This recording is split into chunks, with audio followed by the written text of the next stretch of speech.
그 마음이라는 제목의 말씀을 함께 나누겠습니다. 오늘 본문을 보면 예레미야가 거의 죽기 직전의 상황까지 좀 내몰렸고, 그때 전혀 예상하지 못했던 그 시드기야 왕을 통해서 예레미야를 건져 올리시는 장면이 이제 오늘 본문입니다. 예레미야는 하나님의 말씀을 전했다는 이유로 서기관 요나단의 감옥에 갇혔지만 곧 시드기야 왕이 선지자로부터 하나님의 말씀을 듣기를 원한다는 명분으로 거기서 이제 빼주었습니다. 그 시대에 선지자는 너무나 많았지만 하나님의 말씀을 전하는 선지자가 없었고, 그래서 이제 시드기야는 자기가 듣고 싶은 말은 아니었지만 어쩔 수 없이라도 예레미야를 건져야만 했던 거죠. 이제 예레미야는 최후의 그 최악의 감옥에서 나와서 그나마 숨 쉴 수 있는 시드기야의 감옥에 조금 더 좋은 조건으로 갇혔습니다. 그러나 곧 고관들이 시드기야에게 예레미야를 죽이라고 계속 이제 이렇게 부탁을 한 결과 시드기야는 예레미야를 어쩔 수 없이 그들에게 내어주었는데, 이번에는 예레미야가 왕의 아들 말기야의 감옥에 갇힙니다. 근데 그 감옥은 이전보다 더 잔인한 진흙구덩이였다고 되어 있습니다. 시드기야 왕은 자기가 예레미야를 내어주었을 때 예레미야가 그런 지경에 처하게 될 줄을 전혀 몰랐습니다. 일단 사람들이 와서 항의를 하고 막 예레미야 막 죽이라고 흥분을 했기 때문에 그 상황을 순간적으로 모면하는 것에만 집중을 했던 거고, 그냥 적당히 괴롭히고 말 거라고 생각을 했을 겁니다. 오늘 본문을 보면 그들은 예레미야를 그 구덩이에 던져서 굶겨 죽일 생각이었습니다. 7절을 보면 왕궁 내시 구스인 에벤멜렉이 그들이 예레미야를 구덩이에 던져 넣었음을 들었고, 그때 왕이 베냐민 문에 앉아 있었는데 에벤멜렉이 왕궁에서 나와 왕께 이렇게 말하죠. 내주 왕이요, 저 사람들이 선지자 예레미야에게 행한 모든 일은 악한 일입니다. 성중에 떡이 떨어져서 먹을 게 없는데, 좀 안 그래도 막 외사가 쳐들어와가지고 먹을 게 없는데 그들이 그를 먹을 거 주지 않고 구덩이에 던져 넣었으니 그가 거기에서 굶어 죽으리이다. 여기는 이제 굶어 죽으리이다라고 단순히 그가 굶어 죽을 것 같아서 걱정됩니다, 이런 식으로 되어 있는데, 원래 이제 뜻은 이미 죽은 것 같다, 이런 식으로 이제 전달합니다. 상당히 다급한 말로 시드기야에게 전한 거죠. 시드기야가 그 말을 듣고 깜짝 놀랐습니다. 그래서 군인 30명을 빨리 보내가지고 예레미야가 죽기 전에 빨리 그를 구출해 오라 이렇게 명령하죠. 예레미야를 위해서가 아니라 자기가 이제 하나님의 말씀을 들을 창구가 거기밖에 없기 때문인데, 10절을 보면 왕이 구스 사람 에벤멜렉을 명령하여 이르되 너는 여기서 30명을 데리고 가서 선지자 예레미야가 죽기 전에 그를 구덩이에 끌어내라. 죽었을지도 모르네, 죽기 전에. 그래서 근데 여기 보면 그냥 예레미야라고 하지 않고 시드기야가 평소에 안 쓰는 표현인데 선지자 예레미야다 이렇게 이제 말하는 선지자 예레미야. 그 말은 예레미야를 통해서 하나님 말씀을 들을 수 있는데 그가 죽으면 하나님 말씀을 더 이상 들을 수 없으니까 대우해 주는 차원이 아니고 진짜 말씀을 들어라도 보려고 이제 이렇게 한 거죠. 그렇게 해서 그들이 예레미야를 구해 옵니다. 11절 12절에 표현된 내용을 보면 마치 그 다니엘서가 생각나는 방식으로 에벤멜렉이 사람들을 데리고 왕궁 곳간 및 방에 들어가서 거기서 헝겊과 낡은 옷을 가져다가 그것을 구덩이에 있는 예레미야에게 밧줄로 내리고 예레미야에게 이르되 당신은 이 헝겊과 낡은 옷을 당신 겨드랑이에 대고 줄을 그 아래 대시오. 예레미야가 그대로 했더니 이제 예레미야를 그 줄로 끌어올렸다, 이렇게 이제 되죠. 이 장면을 보면서 먼저 떠오르는 건 분명히 사자굴 속에 갇혔던 다니엘입니다. 다니엘은 주변 고관들의 시기와 질투 때문에 하나님께 기도했다는 이유로 사자굴에 던져집니다. 다리오 왕은 다니엘을 사자굴에 던진 후에 밤새 한숨도 못 잤습니다. 아침이 되자마자 사람들을 불러서 다니엘이 어떻게 됐는지 확인을 하라고 했습니다. 다니엘은 하나님이 지키셨기 때문에 사자들이 순한 강아지처럼 다니엘 옆에서 잤습니다. 사자굴에 있었던 다니엘은 편안하게 잠을 잤고 왕궁에 있었던 왕은 한숨도 못 잤죠. 이게 이제 놀라운 대조입니다. 시드기야는 예레미야를 급하게 구하기 위해서 사람들을 보냅니다. 그 다급함이 다니엘을 구하기 위해 아침에 달려온 다리오 왕의 다급함과 매우 닮았죠. 다니엘의 이야기가 오늘 본문의 그림과 비슷하다면 또 하나의 사건은 모리아 산에 올라간 아브라함과 이삭 이야기입니다. 하나님께서 아브라함에게 백세해 주신 아들이 이삭입니다. 그 이삭을 번제로 바치라 이렇게 말씀을 하시죠. 성경을 보면 아브라함은 하나님을 믿었다 이렇게 되어 있습니다. 이삭을 통해서 후손을 주시겠다고 하신 하나님의 약속을 기억했죠. 처음에 엘리에셀인데 아니다, 이스마엘인데 아니다, 이삭이어야 한다. 이삭을 통해 후손을 주신다고 약속을 하셨는데 이삭이 죽으면 하나님의 약속이 깨지는 거니까 그럴 리는 없다. 그러니까 자기가 죽여도 산다. 이렇게 이제 아브라함이 믿었고 하나님을 믿었고, 어차피 하나님이 이삭을 구하실 것을 알았기 때문에 자기가 죽여도 다시 살리실 걸 믿었죠. 그래서 아브라함은 기꺼이 하나님이 시키시는 모든 일을 합니다. 번제할 나무를 챙기고 이삭을 데리고 모리아산으로 올라갑니다. 아브라함은 하나님이 말씀하신 대로 이삭을 정말 잡을 생각이었습니다. 자기가 죽여도 하나님이 어떤 식으로든지 이삭을 다시 살리실 거를 믿고 있었기 때문입니다. 우리는 나름대로의 한계선을 가지고 있습니다. 이렇게 되어야 하나님이 나한테 이런 은혜를 주신다. 이런 식의 어떤 한계선, 여기까지는 오케이, 여기서부터는 안 돼. 근데 아브라함에게는 그런 게 없었습니다. 왜냐하면 하나님을 믿었기 때문입니다. 그래서 이삭을 잡을 생각이었죠. 하나님이 잡으라고 하셨기 때문에. 어차피 이삭은 아브라함에게 처음부터 없었던 자식입니다. 하나님이 주신 겁니다. 그래서 이삭이 태어날 때 아브라함은 창조의 하나님을 만났고 모리아산에서 부활의 하나님을 만났다고 전에 소개했죠. 그런 이삭을 잡으라고 하시는 하나님의 말씀에 순종하지 못할 이유가 없었죠. 그렇게 이삭을 꽁꽁 묶어놓고 잡으려고 하는데 하나님의 사자가 큰 소리로 다급하게 아브라함을 부르죠. 아브라함, 아브라함아. 그 다급함이 오늘 본문에 나오는 시드기야의 다급함과 같고 마치 이삭을 잡으려고 하는 아브라함에게 대한 하나님의 사자의 다급함처럼 들리는 거죠. 그래서 오늘 본문의 시드기야의 다급함은 하나님의 다급함처럼 느껴집니다. 그러니까 우리를 구하지 못한 안달이나 혹은 그런 다급함이 아니라 우리에게 대한 하나님의 매일의 마음이 사실 그 다급함, 간절함, 그 진심이라는 의미입니다. 늘 우리와 함께 하시는, 그렇게 하기를 원하시는 하나님의 마음이 오늘 본문에 예레미야를 끌어올리시는 사실 하나님의 역사죠. 그것을 통해 드러나는 거죠. 오전 말씀을 생각해 보세요. 우리가 이제 예레미야라고 할 때 우리는 어떤 상황을 맞이하면 내가 못마땅해야 할 만한 상황을 맞이했을 때 내가 무슨 잘못을 했다고 나한테 이러십니까? 라고 따지고 원망합니다. 아마 우리 중에 뭐 한 3사람 빼고는 다 그 원망을 자주 할 겁니다. 근데 우리의 잘못 때문이 아니라 뭐라 그랬죠? 그거를 통해서 하나님이 일하신다고 말씀드렸죠. 요한복음 9장이라고 말씀드렸어요. 누구 죄 때문에 저렇게 된 겁니까? 부모의 죄 때문입니까? 자기의 죄 때문입니까? 그들의 죄 때문이 아니다. 그들의 죄 때문이 아니다. 하나님이 그를 통해 일하시고 영광을 받으실 거다. 하나님의 살아계심, 완전함을 보이시고 하나님의 일을 행하시려고 하는 것이라고 말씀드렸습니다. 우리 앞에 어떤 일을 만났을 때 그래서 우리가 내가 무슨 잘못했다고 이러십니까가 아니라 하나님이 어떤 분이신지 누구신지를 기억하는 것만으로도 우리는 사실 상당히 큰 위로를 받을 수 있습니다. 이스라엘 백성들이 출애굽 후에 홍해를 제일 먼저 만났죠. 그들이 잘못해서가 아니었죠.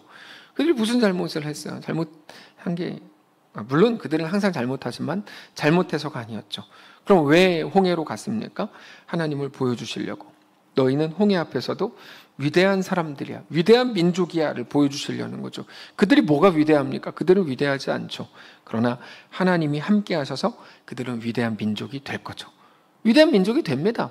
나중에 가나안 정복 전쟁을 보면 사람들이 정탐꾼, 아까 우리 정충희 장로님도 정탐꾼 말씀을 이제 인터뷰에서 하셨는데 정탐꾼들을 보낸 것들을 보면 거기서 사람들 만날 때마다 니네 민족은 위대하다. 너희와 함께 하신 여호와 하나님이 위대하기 때문이다. 계속 그 고백을 해요.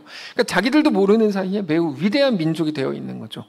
네, 여러분, 우리의 모든 삶이 그렇습니다. 그게 하나님의 살아계심이고 우리가 하나님의 백성이라는 말의 무시무시함입니다. 오늘 본문에 보니까 예레미야를 건져주시는 거 보니까 그냥 부럽죠. 근데 예레미야가 그 구렁텅이 속에 들어간 거를 또 생각해야죠. 하나님은 우리를 데리고 어디에도 가실 작정입니다. 교회 처음에 이제 우리가 오면 그냥 좋은 말씀 듣고 편안하게 웃으면서 신앙생활 할 줄 알았죠. 근데 참여하는 사역의 스케일이 너무 크고 하나님이 나를 너무 과대평가하는 거 아닌가 이런 생각이 들 정도로 하나님이 우리를 막 다루시죠. 그게 우리를 대하는 하나님의 방식, 하나님의 마음 때문에 그렇습니다. 우리를 사랑하시고 아끼시는 방식이죠. 하나님이 그래서 우리에게 매일 요구하시는 건 너 근육 기르자 이거입니다. 너 근육 기르자. 아까 최재명 집사님이랑 잠깐 대화하는데 집사님이 다리 다치고 나서 시간이 좀 지났죠. 계속 잘 이제 회복 중이시라고 하셨어요. 근데 한쪽 다리를 다치고 그걸 못 쓰니까 근육이 너무 빠져 있다는 거예요. 근육이. 예. 그런 거죠. 하나님은 우리를 아끼시고 사랑하시는 방식이 아무 일도 안 시키는 게 아닙니다. 그건 근육 없애는 방법인데 그건 하나님의 사랑의 방식이 아닙니다. 우리가 매일 기도하는 거죠. 평안하게 아무 일도 없게 해주십시오. 그건 우리를 죽이는 방법이죠. 그건 하나님께 할 기도가 아니고 사탄에게 할 기도입니다. 근데 하나님은 우리를 근육을 키우는 방식으로, 그래서 저희 큰아들 이름은 예근이죠. 예수님의 근육. 그렇지는 않습니다. 근데 이제 하여튼 그런 거죠. 근육을 키우게 하는 방식으로 이렇게 하는 거죠. 하나님의 마음이 없어서가 아니라 우리보다 크시기 때문이고 하나님의 방식이 다르기 때문이에요. 우리 모두가 오늘 놀랐죠. 오전에 영상을 보고 놀라지 않으셨어요? 전 놀랐어요. 해외 아웃리치 사역 보고 영상을 봤는데 참여한 분들이 하나같이 하는 말이 이제 변수라는 말씀을 하셨어요. 근데 거기서 놀라는 거예요. 모든 것이 우리 계획대로 됐다면 우리는 하나님의 일하심을 볼 수 없었을 겁니다. 그러나 변수가 만들어질 때마다 우리는 하나님의 이끄심과 붙드심을 경험하게 되는 거죠. 변수가 왜 하나님의 통로일까요? 하나님이 창의적이셔서 그렇습니다.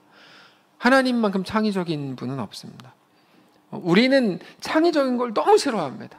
우리는 시스템과 그다음에 원래 해오던 대로 전례대로를 아주 좋아합니다. 근데 하나님은 그렇게 행하시지 않습니다. 매우 창의적으로 행하십니다.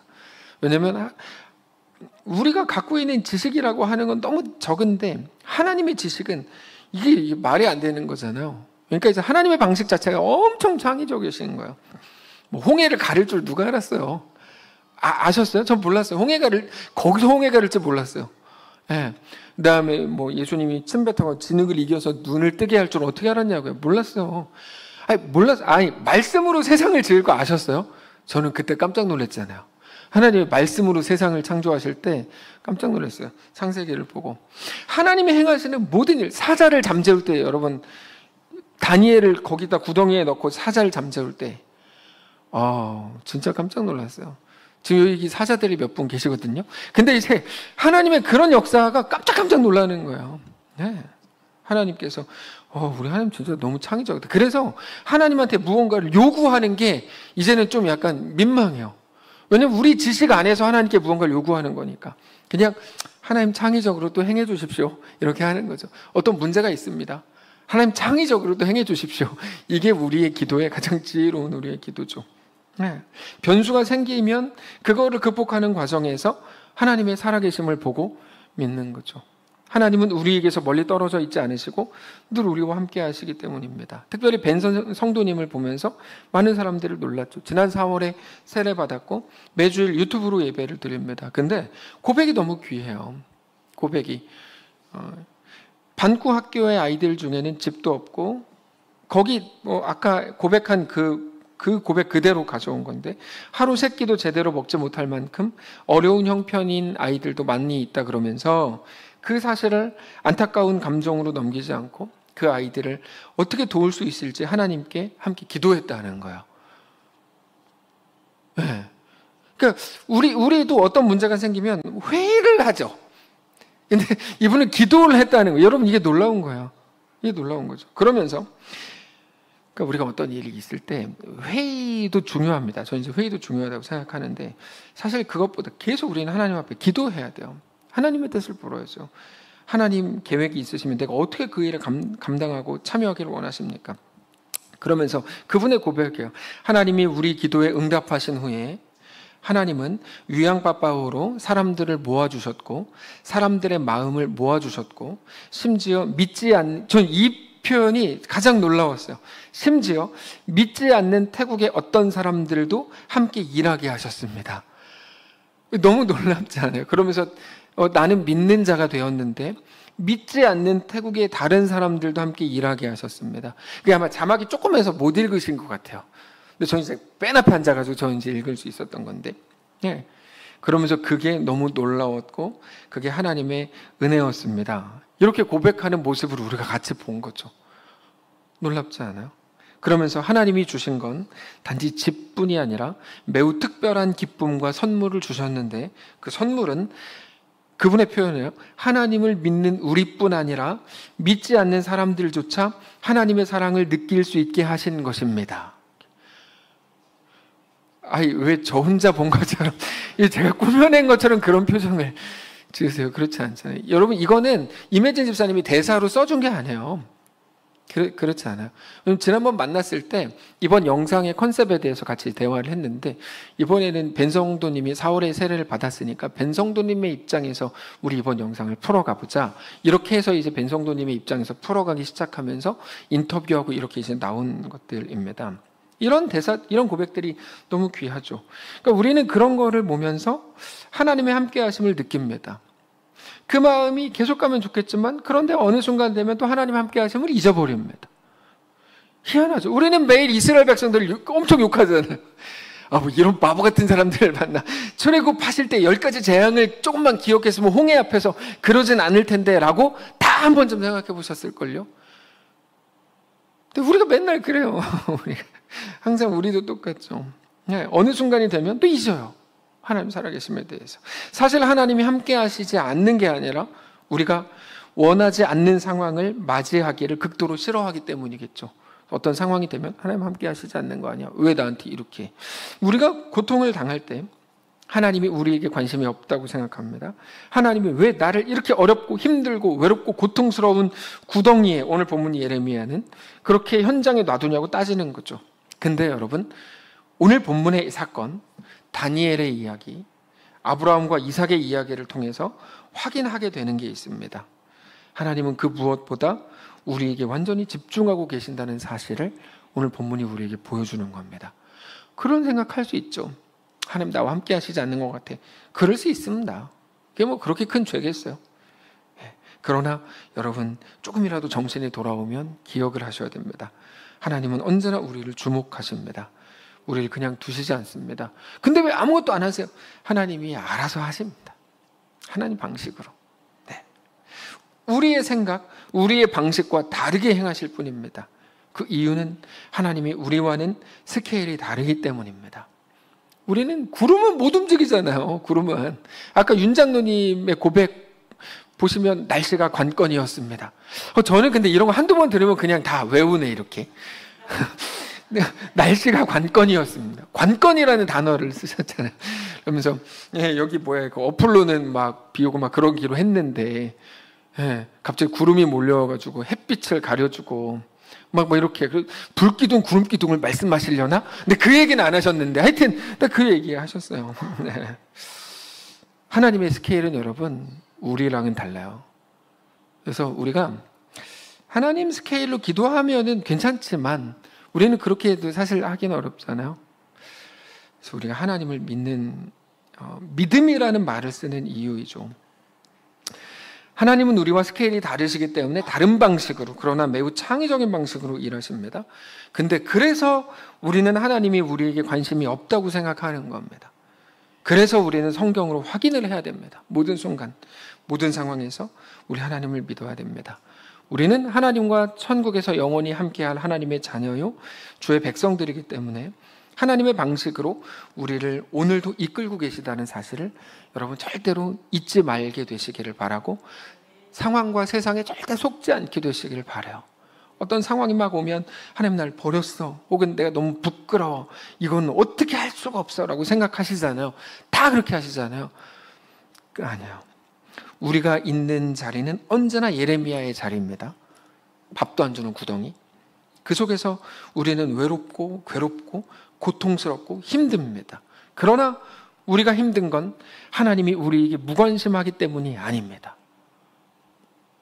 차라리 지금처럼 주무십시오. 걱정 없이. 왜 깨셨어요, 권사님? 근데 계속 좀 주무십시오. 자, 말씀을 정리하겠습니다. 누군지도 모르고 왜 웃으세요? 당사자는 인상 쓰고 있는데. 자, 사랑하는 성도 여러분, 우리의 고난은 하나님이 붙들지 않는 순간이 아니라 언제나 우리에게 믿음을 요구하는 순간이라는 걸 기억하시기 바랍니다. 그래서 어떤 상황 속에서도, 특별히 이제 새롭게 시작하는 내일부터 9월 한 달의 시간 속에서 오직 우리에게 대한 하나님의 깊은 사랑을 기억하면서 그 속에서 넉넉한 믿음으로 승리하는 귀한 오늘, 소중한 우리 한 달 되시길 바랍니다. 찬양합시다. 의지하던 모든 것 변해가고 억울한 마음은 커져가네. 부끄럼 없이 살고 싶은 마음 주님은 아시네. 근데 그게 안 되는 거죠. 하나님이 주인 되심을 함께 고백하겠습니다.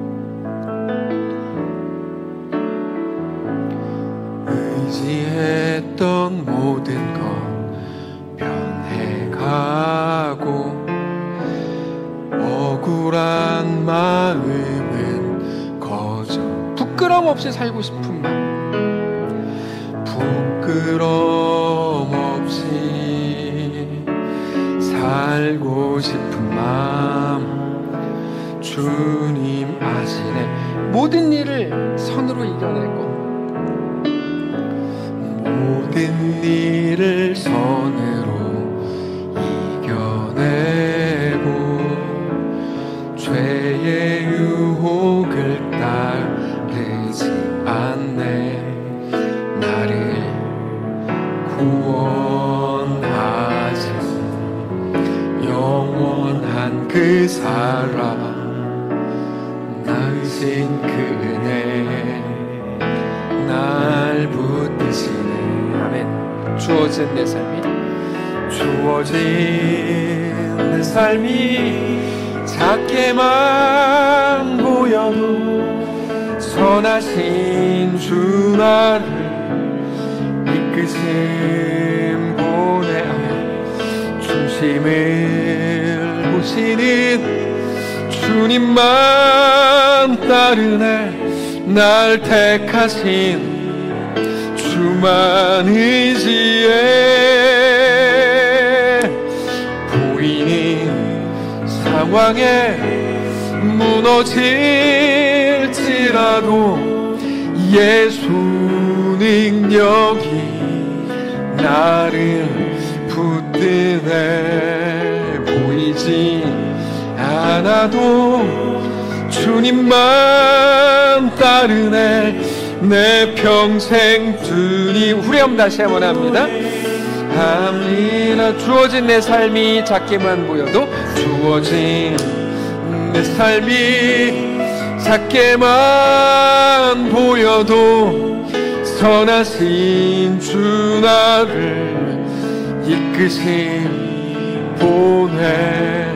중심을 보시는 주님만 따르네. 날 택하신 주만 의지해. 보이는 상황에 무너질지라도 예수 능력이 나를 붙드네.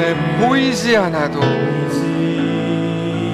주님만 따르네. 주님만 따르네. 내 평생 주님을 노래하리라.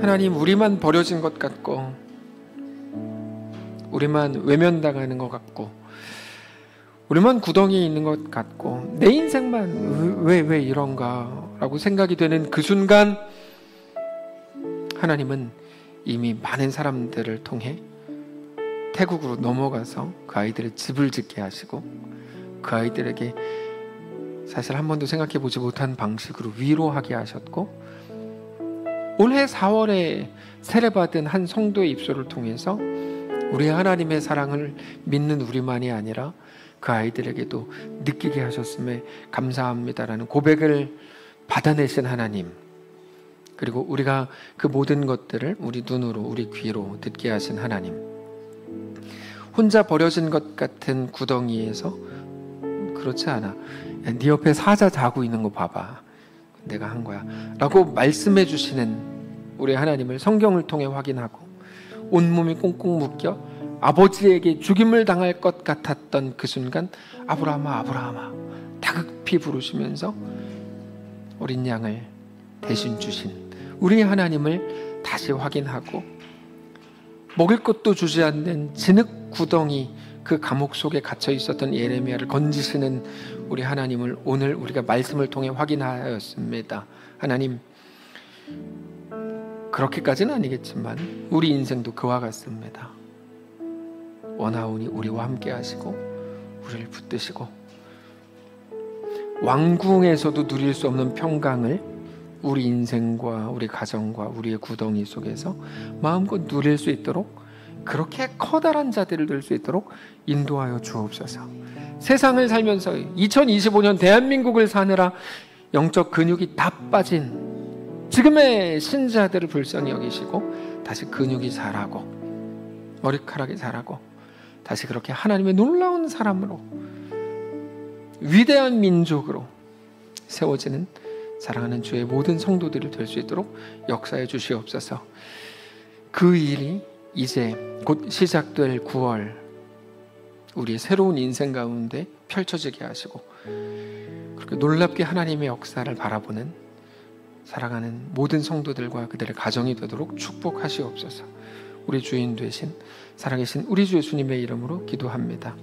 아멘. 이제는 우리 구주 예수 그리스도의 은혜와 하나님 아버지의 다함없는 사랑과 성령의 교통인도 역사 위로 함께 하시며 은사가 이 시간 주를 바라보며 예수 안에 허락된 그 길을 믿음으로 담대히 걷기를 소원한 사랑하는 모든 성도들 머리머리 위에와 그들의 자녀들 위에, 가정 위에, 사랑하는 이 교회 위에 이제로부터 영원까지 함께 계실지어다. 아멘.